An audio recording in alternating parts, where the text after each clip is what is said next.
వక్ఫ్ bill ఏపీలో రాజకీయ మంటలు రేపుతోంది. అధికార కూటమి వైసీపీ మధ్య సవాళ్లు కౌంటర్ల పర్వం కంటిన్యూ అవుతోంది. బిల్లుకి మద్దతు తెలిపిన కూటమిపై వైసీపీ విమర్శలు చేస్తే వైసీపీనే డబుల్ గేమ్ ఆడింది అంటూ టీడీపీ కౌంటర్ ఇస్తోంది. వక్ఫ్ బిల్ ని లోక్సభలో వ్యతిరేకించిన వైసీపీ రాజ్యసభలో మాత్రం మద్దతు తెలపడం ముస్లింలను మోసం చేయడం కాదా అంటూ టీడీపీ ప్రశ్నిస్తోంది. వక్ఫ్ బిల్ ని రాజ్యసభలో వైసీపీ మద్దతు తెలిపింది అన్నారు టీడీపీ ఎమ్మెల్యే నక్క ఆనంద్ బాబు. ఓటింగ్ అయిపోయిన తర్వాత వైసీపీ విప్ జారీ చేసింది అంటూ విమర్శించారు.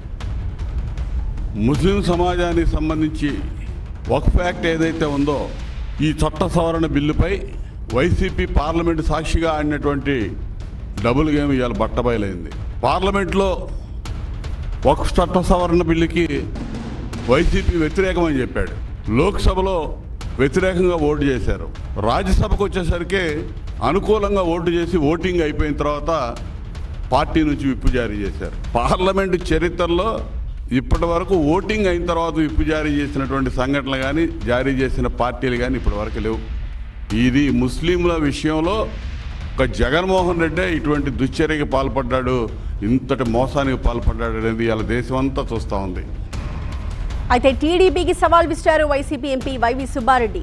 వక్ఫ్ బిల్ ని వైసీపీ వ్యతిరేకించలేదు అని నిరూపించగలరా అంటూ సవాల్ చేశారు.